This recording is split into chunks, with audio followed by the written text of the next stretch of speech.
নমস্কার বন্ধুরা, আমার নাম বিলাস মল্লিক। আমার চ্যানেলের নাম এম ক্যাপিটাল। তো এখন আমি গোল্ডের একটা পেপার ট্রেডিং অ্যানালাইসিস করে তোমাদের দেখাচ্ছি। এবং পেপার ট্রেডিং আমার চলছে অলরেডি। পেপার ট্রেডিং এর একটা ট্রেড নিয়েছি। এটা রিয়েল নয়, পেপার ট্রেডিং, ঠিক আছে। ট্রেডিং ভিউ থেকে আমি পেপার ট্রেডিং দেখাচ্ছি। তো এখান থেকে তোমাদের একটা অ্যানালাইসিস, মার্কেট অ্যানালাইসিস করে দেখাচ্ছি। এখন আজকের তারিখ 19/12/2025। এখন সময় 12টা 19। তো প্রথমে বিভিন্ন টাইম ফ্রেমে অ্যানালাইসিস করে দেখাবো। তারপরে ট্রেড নেওয়ার পেছনে কি কারণ রয়েছে সেটাও দেখাবো। তো প্রথমে যদি তোমরা দেখো, তো মার্কেট কন্টিনিউ গোল্ড, এটা ওয়ান ডে টাইম ফ্রেমে, ঠিক আছে, একদিনের টাইম ফ্রেমে ক্যান্ডেল আমি প্রথমে বলছি। তো কন্টিনিউ দেখা যায় মার্কেট বাইং সাইডে রয়েছে। এবং ইভেন আগের দিনও মার্কেট বাইংয়েই গেছে, একটা বিগ বার ক্যান্ডেল তৈরি করেছে, তারপরে মার্কেট কিছুটা উপরে গেছে, যাওয়ার পরে রিজেকশন নিয়েছে। তো এখানে দেখা যায় যে ওয়ান ডে টাইম ফ্রেমে মার্কেট অনেকটাই বাইং এ রয়েছে, মানে অনেকটাই। দেখো এখান থেকে যদি স্কেল নিয়ে দেখা যায়, তো এখান থেকে প্রায় 187 পয়েন্টের মুভমেন্ট এসছে মার্কেটে। Continue continue buying. তো এখানে ভোরে ভোরে বায়ার্স অ্যাভেলেবেল আছে। তো মার্কেট রিটেস্ট করতে আসবে কিছুটা, মার্কেট কিছুটা আই আমি এক্সপেক্ট করছি যে মার্কেট কিছুটা রিটেস্ট করে তারপরে আবার তার বাইং কন্টিনিউ করবে। তো এই যেটা দেখছো, এটা রিভার্সাল ট্রেড এবং স্ক্যাল্পিং, মানে মাইন্ডসেটেই আমি ট্রেডটা নিয়েছি, পেপার ট্রেডিংটা, ট্রেডটা পাঞ্চ করেছি। তো অন ডে টাইম ফ্রেমে দেখা যাচ্ছে মার্কেট কিছুটা, আই থিঙ্ক কিছুটা মার্কেট পুল ব্যাক নেবে। নেওয়ার পরে তারপরে আবার বাইং কন্টিনিউ করতে পারে। তারপরে আসি 1 ঘন্টা টাইম ফ্রেমে। 1 ঘন্টা টাইম ফ্রেমে দেখো একটা মার্কেট বুলিশ, এখানে কিছুটা টাইম মার্কেট সাইডওয়েজ ছিল, তারপরে মার্কেট ব্রেকআউট করে এবং একটা বুলিশ ক্যান্ডেল ফরমেশন করে, কিন্তু ক্লোজিংটা মোটামুটি ঠিকই আছে। তারপরে দেখো একটা red bearish candle market formation করে 1 ঘন্টা আগের ক্যান্ডেল এটা, হ্যাঁ। তো তারপরে আহ, কিছুটা মার্কেট পুল ব্যাক নিল, আবার মার্কেট কন্টিনিউ ফল করছে। এটা হচ্ছে 1 ঘন্টা টাইম ফ্রেমে যদি বলা যায় মার্কেট বেয়ারিশ, ঠিক আছে। ডেলি টাইম ফ্রেমে যদি বলা যায় মার্কেট কিছুটা পুল ব্যাক নিচ্ছে। এবার আসি 15 মিনিটের টাইম ফ্রেমে। 15 মিনিটের টাইম ফ্রেমে দেখলে দেখা যায় একটা বিগ বার বিয়ারিশ রেড ক্যান্ডেল মার্কেট তৈরি করেছে। এবং মার্কেট দেখো এখানে দেখলে দেখা যায় যে মার্কেট এখানে বারবার সাপোর্ট নিয়েছে। 15 মিনিট টাইম ফ্রেমে সাপোর্ট নিয়ে মার্কেট উপরে গেছে, এবং মার্কেট বেয়ারিশ হওয়ার পরেও মার্কেট এই সাপোর্ট লেভেলটা কিন্তু ব্রেক করে মার্কেট নিচে আসতে পারেনি। এবং আরেকটা জিনিস দেখলে দেখা যায় মার্কেট 15 মিনিট টাইম ফ্রেমে এখানে দেখো মার্কেট এখানে একবার মার্কেট সাপোর্ট নিয়েছে এবং মার্কেট উপরে গেছে, এখানে একবার মার্কেট সাপোর্ট নিয়ে উপরে গেছে। মানে 43,315, এটা মার্কেটের গোল্ডের এই মুহূর্তের একটা বড় সাপোর্ট পয়েন্ট। যদি এই সাপোর্টটা মার্কেট ব্রেক করতে পারে, তো আই থিঙ্ক মার্কেট আরো নিচে পড়বে, এটা এক্সপেক্টেড। কারণ এটা একটা strong support, market support line বিগত দুদিন ধরে একটা ভীষণ বড় সাপোর্ট লাইন মার্কেট তৈরি করেছে। তো এটাকে যদি ব্রেক করতে পারে মার্কেট আরো নিচে পড়বে। তো আমার চিন্তা ভাবনা রয়েছে মার্কেটের এই সাপোর্ট লেভেলে মার্কেট একবার টেস্ট করতে আসবে। তারপরে যদি মার্কেট নিচে যায়, তখন আবার মার্কেট কিছুটা, ধরো মার্কেট এখানে রয়েছে, মার্কেট সাপোর্টের এখানে এসে কিছুটা গিয়ে আবার মার্কেট যদি নিচে যায়, আবার কিছুটা মার্কেট সাপোর্ট লেভেল টাচ করলে তখন আবার এন্ট্রি হবে। বাট সাপোর্ট লেভেল এখানে যেহেতু স্ট্রং সাপোর্ট লেভেল রয়েছে, সেহেতু টার্গেট এই অবধি রাখাই উচিত প্রথমে। তারপরে যদি মার্কেট এই সাপোর্ট লেভেলটা ব্রেক করে, তারপরে কিছুটা পুল ব্যাক নেওয়ার পরে তারপরে মার্কেট আবার কন্টিনিউ ফল করতে পারে। তো সেটাই দেখার। কিন্তু আমার টার্গেট রয়েছে এই সাপোর্ট লেভেল পর্যন্তই। মানে আহ, ছোট্ট করে বলা যায় যে এটা আমার স্মল স্ক্যাল্পিং এর জন্যই আমি দেখাচ্ছি। Just scalp me, not a বড় পয়েন্ট ক্যাপচার করার জন্য নয়, স্ক্যাল্পিং এর জন্য। ঠিক আছে? তো তারপরে আসি 5 মিনিটের টাইম ফ্রেমে কি দেখাচ্ছে মার্কেট। 5 মিনিটের টাইম ফ্রেমে দেখো, এখানে ঠিক একই জায়গায় বারবার সাপোর্ট নিয়েছে। 4315, 4315 এই লেভেলে মার্কেট বারবার সাপোর্ট নিচ্ছে, এবং মার্কেট এখানে একবার টেস্ট করেছে। মার্কেট টেস্ট করার পরে আবার মার্কেট উপরে গেছে, তারপরে আবার মার্কেট নিচে এসছে, নিচে এসে আবার মার্কেট এখন, যদি বলা যায় মার্কেট এখন সাইডওয়েজ। হুম।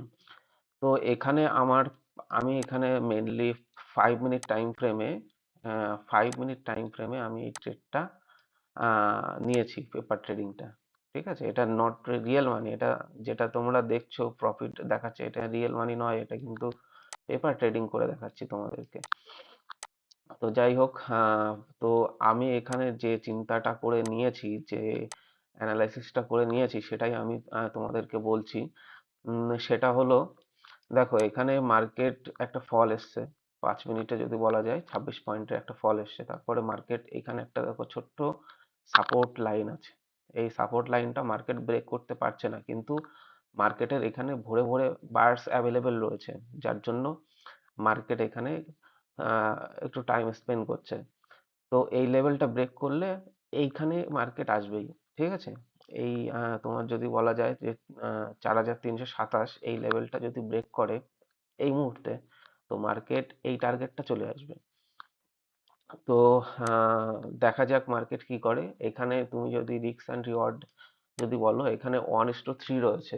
মানে এখানে পুরো দেখাই যাচ্ছে যে আমি আইএনআর দিয়ে, মানে ইন্ডিয়ান মানি দিয়েই আমি সেট করে রেখেছি সেটিং এ 672 পয়েন্টের এসএল।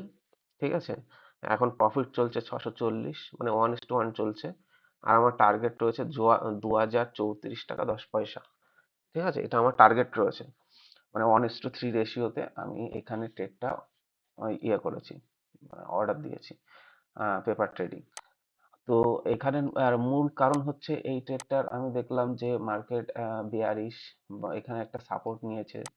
এবার এখানে সাপোর্ট নেওয়ার পরে বায়ার্সদের কিছুটা ইনভাইট করেছে, বায়ার্সরা ইনভাইটেড হয়েছে, এবং তারপরে দেখলাম যে এখানে আমি বেসিক্যালি আমি দুটো কারণের জন্য এই ট্রেডটা নিয়েছি। তার পেছনে লজিক হচ্ছে, মার্কেট দেখো একটা বিগ বার, মানে সাপোর্ট নেওয়ার পরে একটা ইয়ে বিগ বার ক্যান্ডেল এসছে, তারপরে দেখো ছোট হয়ে গেছে, তারপরে দেখো 20 EMA থেকে মার্কেট রিজেকশন নিয়েছে।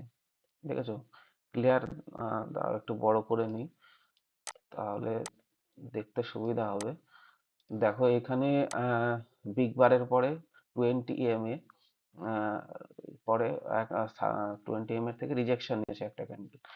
তারপরে দেখো 20 EMA থেকে রিজেকশন নেওয়ার পরে আমার 9 EMA থেকে এই ক্যান্ডেলটা রিজেকশন নিচ্ছে। তো সেক্ষেত্রে সেই চিন্তা করেই আমি এই ট্রেডটা অর্ডার পাঞ্চ করেছি, যাতে করে আমি চিন্তা করছি যে এই সাপোর্ট লেভেলটা, যে সাপোর্ট লেভেলটা মার্কেট এখন আহ, মানে সেকেন্ড সাপোর্ট লেভেল বলা যায়, আর এটা ফার্স্ট সাপোর্ট লেভেল, এইটা ব্রেক করে দেবে।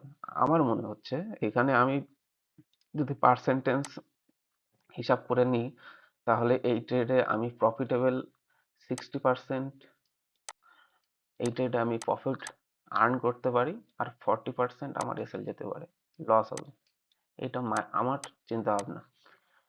কারণ এইখানে যদি মার্কেট আবার সাপোর্ট নেয় এবং বায়ার্স যদি হেভি অ্যাক্টিভ হয়, তো আমার এসএল সিম্পলি নিয়ে নেবে। কিন্তু এই সাপোর্ট লেভেলটা যদি ব্রেক করে, তো ইজিলি আমার এই টার্গেট চলে আসবে, যেটা স্ট্রং সাপোর্ট লেভেল রয়েছে 4315, এই সাপোর্ট লেভেল পর্যন্ত মার্কেট ইজিলি চলে আসবে। এবার দেখা যাক মার্কেট কি রয়েছে। তো এই কারণ দুটোর জন্যই আমি মার্কেট নিয়েছি, বিশেষ করে এই ইএমএ কনসেপ্টটার জন্য। ইএমএ যারা বোঝে, আহ, একদিন ইএমএ নিয়ে আমি আলোচনা করব যে ইএমএ এর কাজ কি, বা ইএমএ কিভাবে চলে মার্কেটে, বা কিভাবে ট্রেন্ড ফলো করে ইএমএ। তো বেসিক্যালি আমি এখানে ইএমএ নেওয়ার জন্য, ইএমএ রিজেকশনের জন্যই ট্রেডটাকে নেওয়া হয়েছে। তো দেখা যাক কি হয়। বারবার মার্কেট সাইডওয়েজ ফরমেশনে চলছে, সাইডওয়েজ চলছে।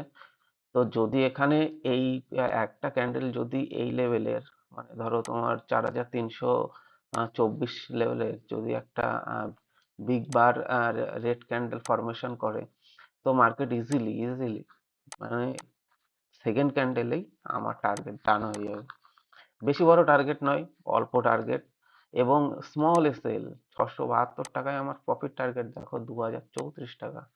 স্মল এসএল এ কাজ করে, কারণ এই আমার ওয়ান ডে টাইম ফ্রেমে যেটা দেখাচ্ছে সেটা আমার মনে হচ্ছে মার্কেট কিছুটা রিভার্স নিচ্ছে কিছুটা, ঠিক আছে, আবার মার্কেট কন্টিনিউ বাইং এ যেতে পারে। সেরকম একটা যে খুব একটা বড় সেলিং আসবে সেরকম এক্সপেক্টেড করছি না, তার জন্য স্মল মানে স্ক্যাল্পিং এরকমই হয়, অল্প কিছু পয়েন্ট নিয়ে বা অল্প এসএল এর সঙ্গে অল্প প্রফিটের চিন্তা ভাবনা করা, একেই স্ক্যাল্পিং বলা হয় মেইনলি। তো সেটাই আমি এখানে দেখানোর চেষ্টা করছি তোমাদেরকে। তো আই থিঙ্ক দেখা যাক কি হয়, এখানে আবার সাপোর্ট নিচ্ছে মার্কেট, সাপোর্ট নিয়ে উপরের দিকে যাচ্ছে। আমি কি বললাম, মার্কেট যদি একটা রেড ক্যান্ডেল এখানে ফরমেশন করে, একটা বিগ বার ক্যান্ডেল, তো সেকেন্ড ক্যান্ডেলে আমার টার্গেট অ্যাচিভ হয়ে যাবে, টার্গেট আমি পেয়ে যাব, ঠিক আছে। তো আহ, তারপরে যদি ট্রেড আমার নেওয়া হয় মানে অ্যানালাইসিস করে, তো সেক্ষেত্রে এই লেভেলটার ব্রেকডাউন অবশ্যই দরকার, তাহলে আমরা বলতে পারি যে মার্কেট পুল ব্যাক না, মার্কেট বেয়ারিশ মুভমেন্টে চলে যাচ্ছে, মার্কেট ডাউন সাইডে যাবে। কারণ এখানে অনেকবার অনেক সময় ধরে মার্কেট এই লেভেলটাকে 4315 এই লেভেলটাকে ব্রেক করতে পারছে না। অনেকটা দু থেকে 3 দিন ধরে আমি ফলো করছি মার্কেটে। আমি এখানে কিছু কিছু ট্রেড নিয়েছি এবং নিয়েছিলাম বাইং সেলিং, এই মার্কেট মানে এই লেভেলটাকে মার্কেট ব্রেকই করতে পারছে না। হুম। তো এই লেভেলটা একটা মেজর সাপোর্ট লেভেল, যদি এই সাপোর্ট লেভেলটা ব্রেক করে তাহলে বলা যেতেই পারে মার্কেট ডাউন মানে আপ ট্রেন্ড থেকে শিফট হয়ে ডাউন ট্রেন্ডে শিফট হচ্ছে, আপ ট্রেন্ড থেকে ডাউন ট্রেন্ডে শিফট হচ্ছে মার্কেট। তো যাই হোক, এখন মার্কেট সাইড ওয়েজ আছে, এখন তোমার সময় হচ্ছে 12:30। তো এতটা সময় এখনো এই টার্গেট আসতে মিনিমাম 1 ঘন্টা তো টাইম লাগবেই। তো এতটা সময় ধরে আমি আহ, দেখাতে পারবো না। আমি এই ট্রেডটা তোমাদেরকে কাল সকালে রেজাল্টটা, আমি রেজাল্ট পুরো যে কি হয়েছে, প্রফিট হয়েছে না লস হয়েছে, সেটা আমি আবার সকালবেলায় ভিডিও করে আমি তোমাদেরকে দেখাবো যে আমার অ্যানালাইসিসটা সঠিক ছিল কি আমার অ্যানালাইসিসটা ভুল ছিল। তো তার জন্য আমি এখন ট্রেডটাকে ক্লোজ করে দেবো এবং টার্গেট এবং এসএল আমার লাগানোই রয়েছে অটোমেটিক্যালি।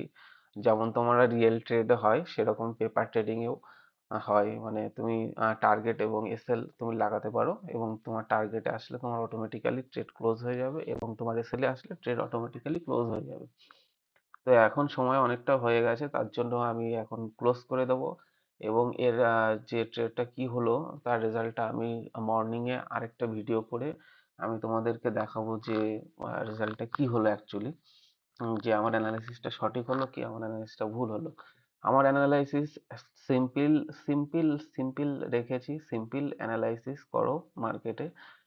আর প্রথম যারা ফার্স্ট মানে ট্রেডিং করার চিন্তা ভাবনা করছে এবং ক্রিপ্টো মার্কেটের সঙ্গে যুক্ত হওয়ার চিন্তা করছো, তাদেরকে বলে দিই আগে প্রথমে তোমরা রিয়েল মানিতে কখনোই ট্রেড করো না। আমি এখনো পর্যন্ত রিয়েল মানিতে ট্রেড করছি না, কারণ আমি এখনো লার্নিং করছি, এখনো শিখছি মার্কেটের বিহেভিয়ার, মার্কেটের ক্যান্ডেলস্টিক প্যাটার্ন, এখনো এখনো আমি শিখে যাচ্ছি।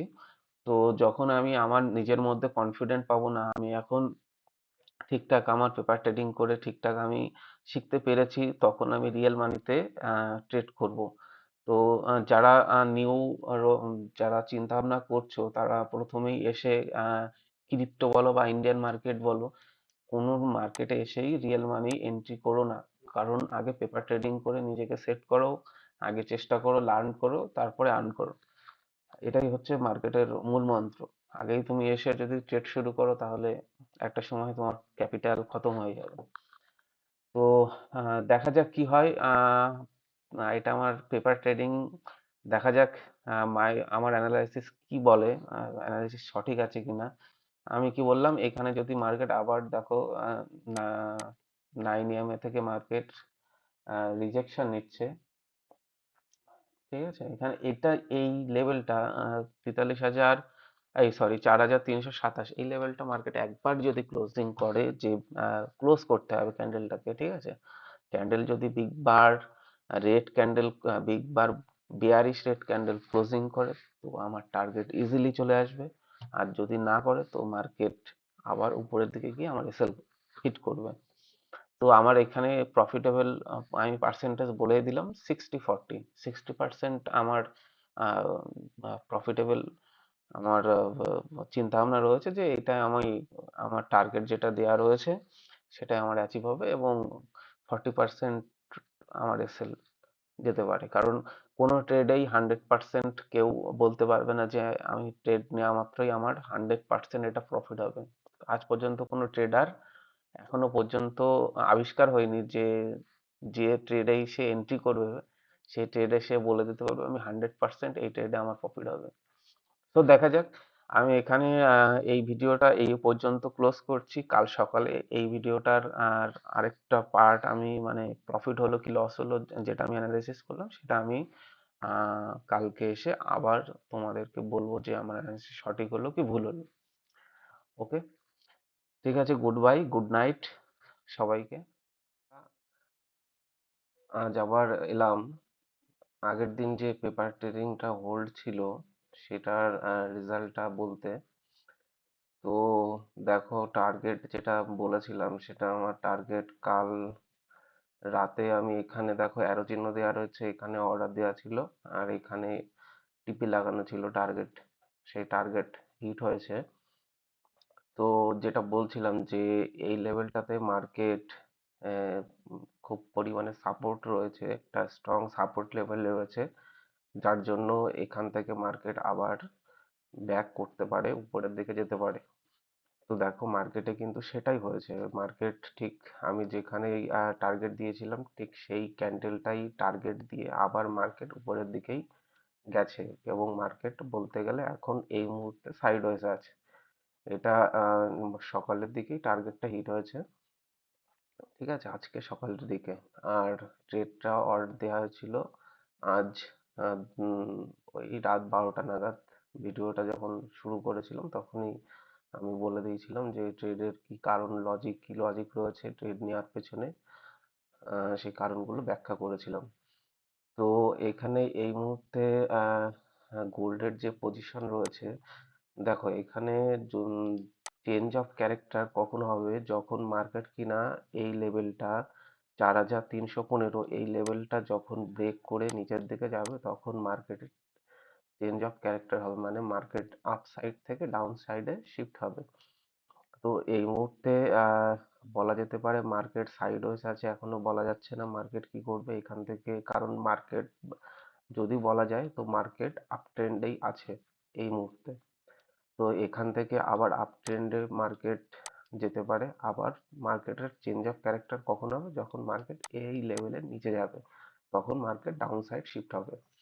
কিন্তু এই মুহূর্তে আহ, এখন এই মুহূর্তে কোনো ট্রেড নেওয়া উচিত নয়, কারণ এই এই লেভেলটা, এই লেভেলটায় প্রচুর সেলার অ্যাক্টিভ রয়েছে যারা কিনা মার্কেটকে উপরে নিয়ে যেতে দিচ্ছে না।